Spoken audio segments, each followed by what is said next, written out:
into the biggest week that never was. The biggest week that never was. And that's how it was. Full disclosure, we were going to open with this. This was going to be our massive talking point. Monday morning, I was close to being in tears at the fact that West Ham wouldn't play Champions League. They would. Well, at the fact wouldn't play in the Super League. At the fact that all these big name, like shit money, light their cigars with $100, the billionaires, €100 the one bills, percenters, and they wanted to leave and make their own Super League. It just happened out of nowhere. It was one of these weird. It just popped up and then went, oh, hang on, we're changing world sport in front of you. Yeah, and then it was like crazy. This team, and if you've heard it, it's the Super League. I guarantee you've heard about it, and you're sick of hearing about it, and it's been finished. Let me just run through some quick notes on it. Go back up, Monks. Stay there. So we talked about it, I think, in October last year. There was rumours that they were doing this. And then out of left field this week, they came out and said, yep, we're doing it. So they had 15 founding clubs that would be joined by 5 qualifiers, kind of like how Champions League work, to make a 20-team league. They'd do midweek fixtures so they could play the games during the week, like on a Wednesday, so you could then play your regular cup games. They wanted to start in August, split into 2 groups, of course. The top 3 in each group qualified for the quarterfinals, etc. 2-league format, that probably doesn't matter too much. But, the reaction. So the UEFA, I was just making sure I didn't fuck it up because I thought it was UEFA. Straight away, it's really interesting, actually. The founder of this league is like the godfather for the daughter or son of the president for UEFA. So there's a lot of really tight ties between this. Of course, the owners and etc. like that. But they were like very strictly like, we're going to ban you from these things. We're going to ban you essentially from UEFA and FIFA competitions, which would include, and that's for the players as well, the World Cup, which includes the World Cup, which means, say for the English Premier League, that they would knock it out, and that could mean Leicester City or West Ham could possibly win the English Premier League. This year, of course. I think the Wolves last season, because they finished 7th, and all the teams listed in this would have ruled them out, and they said, hey, we would have won the Premier League last year. They weren't going to backdate it, surely? No, they weren't. Of course not. They were just joking. Hypothetical. Yeah. So as part of those bans. But of course, huge backlash. I think Prince William was actually a president of some of the English football board, came out and said, this is shit, don't do this.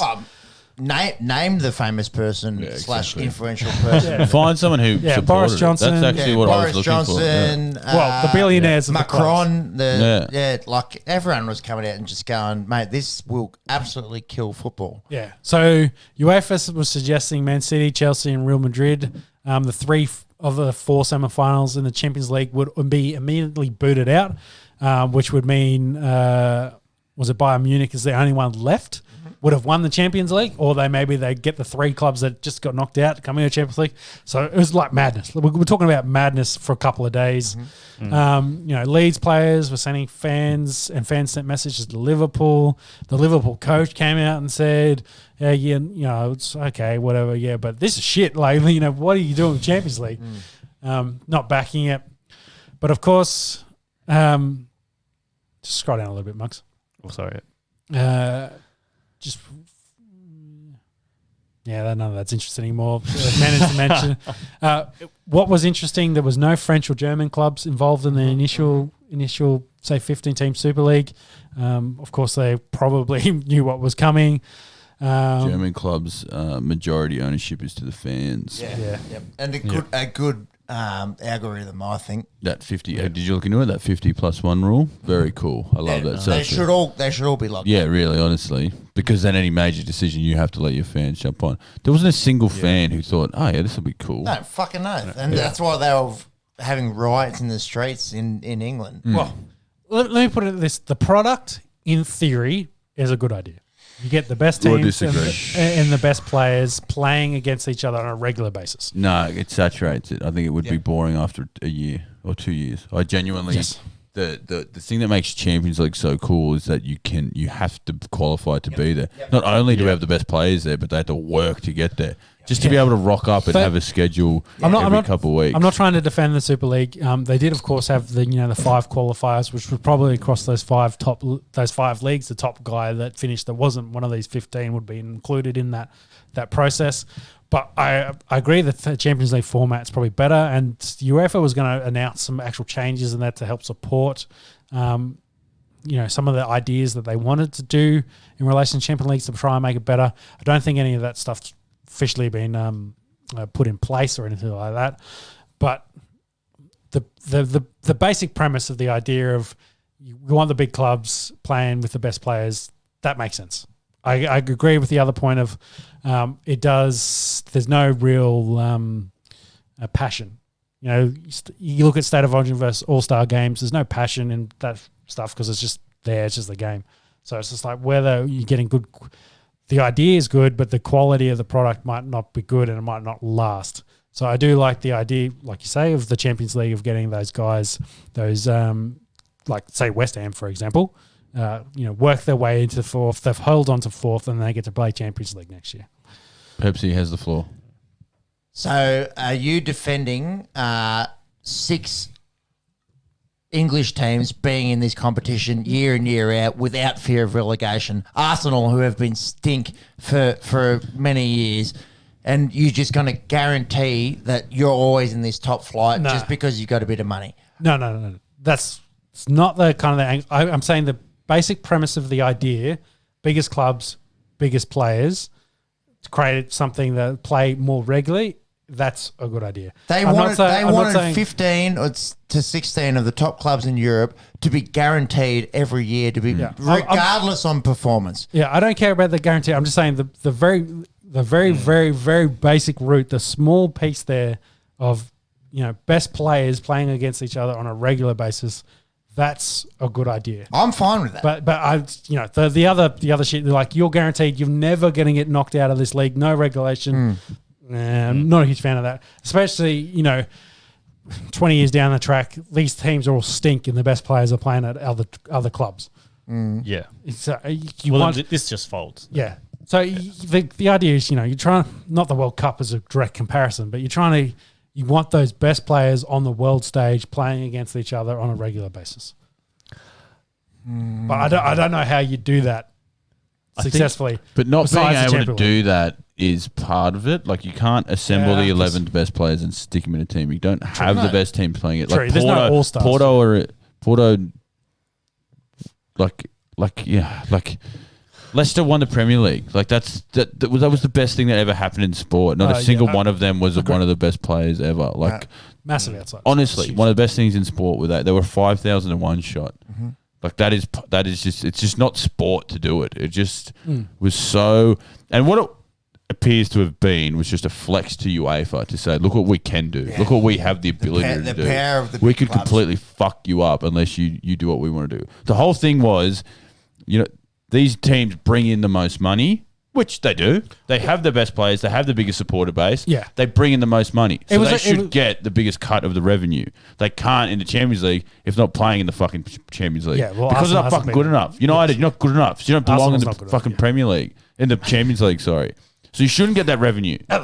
So fuck that you bring in money from... The whole thing was to, It was a money grab. Like, I agree that this is a dirty money grab. That's terrible. I'm just saying the basic premise. It was further than a money grab. This was greed personified. Oh, huge. This is capitalism where all these filthy rich owners from America and China and from wherever else, the Middle East and Russia, there's not many of these guys that own these teams that are English based. This was like, we can make a buck here. Fuck you. Fuck the working. Well, it's a business. It's not about the people involved. But it was like it's just a fuck pure you, business decision. You working you working class man from the north of England that just wants to go watch City and United and catch a train down to Leeds or catch a train down to Liverpool on a weekend basis. Have a beer before the game. We and roll in and- don't give two fucks about you. What we care about is the foreign investment and the TV deals and the money coming in from Asia and the money coming in from North America. Agreed. And how about you suck my dick and we're just gonna take him. That's what it looked like. Oh, it's But it's what it was. 100% was. But It's now, 100% like, what it was. it obviously blew up. The fans spoke. Like I said at the start of the show, get him the beer. Well done. We shut it down. What happens now? Well, Like what does the future look like Mate, when you know they've as a played their hand. fan? They've played their hand. We know as a and they fan, have the we don't power. give the a big fuck. The big clubs have got the power, man. And that's what this was. They can snap their fingers, do the fucking Thanos, and rip it out. They have that ability. It's a business investment for these people, so they don't give a fuck. No, But if okay. I have to make an extra $2 billion by removing this club, I fucking will because I don't give a shit. So the news out today, and I think a little bit of yesterday as well, is of course UEFA, probably trying to get some of this power back. Said there's further sanctions going to come for these clubs. So I don't know what that's going to be or how they're going to do that, but they There'll probably be money and they can pay it. So it's just Yeah, fucking well, bullshit. yeah. It won't be anything fucking serious. Yeah, or whether it's like, hey, you're ruled out from Champions Leagues for a couple of years, whatever. But then that'll just piss them off more. So I don't know how that's going to go. But there's further sanctions going to happen. As we mentioned, all the English clubs, of course, pulled out of this. Yeah, and good on them. Yeah, some had varying levels of compassion through their statements, but the only teams left on part of the Super League is Real and Barcelona. So Real Madrid and Barcelona. Then that falls through, surely. That's the only argument I have, though, is for those non-EPL teams, does something like this sort of competition make sense in terms of being able to get these teams, like these Spanish teams, playing against Italian teams more often at that higher level? Yeah, 'Cause outside of Champions League. Yeah, because what do their comps look like at the moment? Yeah. Mate, it comes back to FIFA. Like you playing FIFA, and I've got United, and are you going to pick Burnley? No. Are you going to pick? I'm going to pick Bayern. Are you going to pick Wolverhampton? No, you want to be Bayern. You want to be Inter PSG Milan. or- You want to be PSG. And that's okay. I don't mind that. I don't mind that. But to take it away from the week in week out fans and say there's no fear of relegation. We've got the money. Like fuck you. You don't want to make some, like, use Arsenal as an example. You don't want complacency and they're not great at the moment. Arsenal have been garbage for years. So Like, they make fuckloads of money. They're a really rich club. They've got a billionaire owners. So they're actually, aren't they owned by part owned by bloody it's not Arsenal Choker. is It's owned by the US Chronic. bloke. Walmart owner. Yeah. American. Who owns the Rams So, and the I think- Avalanche and Yep. yeah. Yeah, Tottenham was the only team looks like it's 100% owned by English. Yeah, I'm glad there was people, people out there in the streets of London and in the streets of Manchester. Yeah, well, I know rioting, like seriously rioting against this because the young boys weren't happy. Monks makes a really good point in that everything we've defended here is the EPL, and fuck you, how could you do that? La Liga is the same 2.5 teams every year. Like it's Barcelona, Madrid with a sprinkle of Atletico. We're doing and right it now. is just Juventus. a sprinkle. So for them, yeah, obviously they bring in all the money from Spain, and they do. Like, what the fuck? There is no West Ham. There's no Leicester shooting up from Yeah, La Liga. agreed. Syria only just now has had its resurgence after I fucking put my foot in it. It is the same several teams. Like, obviously, Juventus had that run of 5 years where they were just unbeatable. Now it's back to those big teams. And AC Milan were one of the first teams in this Super League thing. The argument I have with that is, okay, well, then you'll just play Champions League every year and get that money. That is the whole thing, is to get the revenue that you deserve by playing Champions League. So the argument might be, does Spain get an extra spot in there just to make sure Barcelona can, if they have an off year, they finish fourth at an absolute worst. Yeah. They're fourth right now, but they're 2 games in hand. So Or England get 4 spots, and I learnt this through all this Super League. They can choose how those 4 spots go. So they could give it to the winner, and then 3. It doesn't matter. They could give it to the winner of the FA Cup. They get Sheffield if they want. Well, they give it to it. They can't just say, "Hey, great year, you can have this." But so you get allocated spots. How you use them is up to you. As long as your champion goes in, that's all you have to worry about. Yeah, so you want the best representing your league in the Champions League. And UEFA have bent over. They've clearly fucked up. They've put out these new fucking rules, and they've said this: we'll go to a 36-team competition, and we'll reserve 8 spots for elite teams. Yeah, well, such a bitch fucking move by UEFA. Like honestly, what's an elite team qualify as? Is Arsenal an elite team? Fuck that. They're not even top half team in the EPL. Yeah. But because they're rich, that they might be an elite team. It's just pure, and it's a real eye opener. And it's one of those moments where I go, I've cared too much about this for something that I just know, like, I'm nothing to them. When I pay money for an Optus Sport, it goes to these people who don't give a fuck. When I watch a game, like the backlash that will come from this will be very interesting to watch because people feel they feel tiny because now everyone's eyes are open. I don't matter. Like I'm cheering this team on, but at any moment this team could be moved to India. Honestly, because there's more money there. This is all this was. Yeah. So I don't know. I lost a lot of passion. I honestly was like, I'm done with you. If this is United, I'm done with it. And I'm not a person who grew up in Manchester. I've supported the team for 15 odd years or 20 years, but I don't know. I couldn't understand people in Manchester crying and rioting in the street, as you say, Peps, because their life is poured into this shit, and then to realise, does it matter? Yeah. So yeah. So what a big fucking 48 hours it was. Oh, it's huge. Thank God it fell through. Thank God it fell through because as a bloke living down here on the other side of the world that really shouldn't give a shit about Manchester United, I was ready to turn my back and just say, this is fucking bullshit. This is the elite just grabbing more money and saying fuck you. Oh, I'm so glad it fell through, and I hope that this won't be a thing in the future. Yeah. So quick two bits. I think Manchester United's share price dropped by about 7% because of this. So significant backlash. Rightfully so. It dropped more.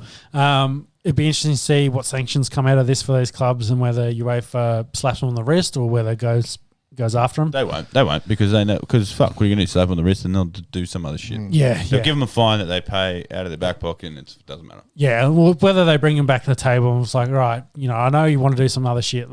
How can we make Champions League better, or how can we maybe play more games in relation to Championship? I don't think a 36-team league makes too much sense, but maybe we can play more often or more regularly or whatever. But it's getting extra teams in so they get revenue from the UA. That's the whole point. These teams aren't getting in because Leicester play. Leicester don't deserve the millions of dollars because they fucking won the championship. Of course they fucking deserve it. Now I'm angry. Play dogs. So kind of hidden and slid nicely in under this news was Jose Mourinho. Any relation to Jose or Jose Mourinho, is the daughter of Jose? Or? Either way. Doesn't matter. He was sacked by Tottenham. Hey, you're ha-haring one of the greatest coaches of I know. all time. I'm doing it on purpose. He's won 3 Champions Leagues with 3 different teams. Yes. Took Port. He won with it? Porto. Right, That's a very good coach. unbelievable. Also has been fired by Chelsea, has been fired by Manchester United, has been fired by Tottenham. Yeah. That's He's a character. It's pretty impressive. He's doing a lap of the Premier League. He would have got bought out by all these teams as well. His severance packages would look very handsome by the end of them. So getting paid. shout out to you, Jose. You make teams fucking unbearable to watch, but you've done it successfully. Yes. So, of course, Tottenham trying to sneak this one out there. But, yes, they have released their coach and the whole staff. So, they'll be looking for new blokes to take over. I suppose the last and most pressing point, outside of all this noise, there's been a bit of football played. Yep. There's actually been some soccer played. So FA Cup semi-finals, Chelsea go out and they ruin City's chances of a treble or a quadruple, which was on the cards. They get the win 1-0 there at Wembley. And how about Leicester City? They're going through to a FA Cup final. They took care of the Saints, Southampton. They're done. So it shall be Leicester and Chelsea in the big one in the FA Cup final. The other thing The other thing that's big, Champions League. Champions League implications. City and United, they're through. They're through. It is a logjam, and we have spoken about it before on the Esky. But from 3rd through 8th, there is 5 points. There's a game in it essentially. It's fuck all. It's fuck all. We're talking about Leicester City, West Ham, and Liverpool and Chelsea. They both drew this week. Everton and Spurs, they played each other. They drew. Hammers lose to Newcastle. If they could have got that, they would have been in a really, really good position. City, they win. They win this year. United comes 2. But 3 through 6 or 7 is intriguing, and we shall be following that on the Esky in the coming weeks. West Ham for Champions League. Yeah, it's not a bad shout. I would love to. If we got Leicester and West Ham in the Champions League, that'd be awesome. I would love to see that. I would love to see that. But time will tell. Time will tell. Just watch UEFA crumble, and then Arsenal will be in Champions League next year. I don't know what to believe anymore. This week has I'm numb. I'm numb to. It has shook me up. It's really shook me up. Yeah, let's just look forward to the World Cup. Let's put it that way.